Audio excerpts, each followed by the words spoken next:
இல்ல நான் கேட்கறது இந்த இடத்துல என்னன்னா, நீங்கள் இப்ப முதன்மைப்படுத்திக்கிற மாப்போசி, ஆதித்தனார் போன்றவர்களே திமுகவுடன் நின்று இதே தேர்தல் அரசியலில் அவர்களும் சட்டமன்ற உறுப்பினர்கள்லாம் பெற்றவர்கள். நீங்க முன்னோர்கள் செய்த பிள்ளை. நீங்க 234 நிக்க போறியான்னா, ஒரு தேசிய இனத்தின் மக்கள் எங்கெங்க வாழ்றாங்களோ அங்கெல்லாம் அந்த இனத்துக்கு அரசியல் இருக்கணும்னு நான் நினைக்கிறேன். எங்க முன்னோர்கள் சில பகுதி கட்சி தொகுதி கட்சிகளா நின்னுட்டாங்க. அந்த தவறை நான் செய்யக்கூடாதுன்னு நினைக்கிறேன். அதனாலதான் நான் எனக்கு வேண்டியது 4-3 சீட் இல்ல, நாடு. இந்த அதிகாரம் மிக வலிமையானதுங்கிறார் அண்ணல் அம்பேத்கர்.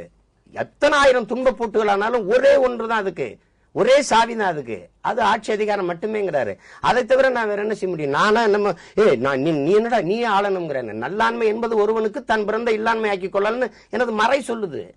அந்த அறத்தின் வழி நின்றுதான் நம்ம அரசியலை கட்டி எழுப்பணுங்கிறோம். பிறப்பு ஒக்கும் எல்லா உயிருக்கும்னு பாடுறது, எல்லா மனிதருக்கும்னு பாடல, எல்லா தமிழருக்கும்னு பாடல, எல்லா உயிருக்கும்னு வேதம் சொல்லுது. அதையேதான் பகுத்துண்டு பல்லுயிர் ஓம்புதல்ங்குது. இப்ப இந்த பண்பாடு, இந்த நெறியின் அறத்தின் வழியில தான் நம்ம அரசியலை கட்டமைக்கணும்னு நினைக்கிறோம். அப்ப எமது பாட்டன் சொல்றான், எங்கள் திருநாட்டில் எங்கள் நல்ல ஆட்சிங்கிறான். அதான் என்ன சொல்றான், அலைமாகடல் நிலம் வானில் ஒண்ணு. வெறும் நிலத்துல மட்டும் அதிகாரம்டா, அலைமாகடல் நிலம் வானில் உன் அணிமாளிகிறதமே அது ஏறிடும் விதமே உனது அதிகாரம் நிறுவாங்கிறான். இடையில ஏதாவது பிரச்சனை வருதா, கொலைவாளினை எடடாங்கிறான். மிக கொடியோர் செயல் அறவேன்னு யார் பேச்ச கேட்கறது?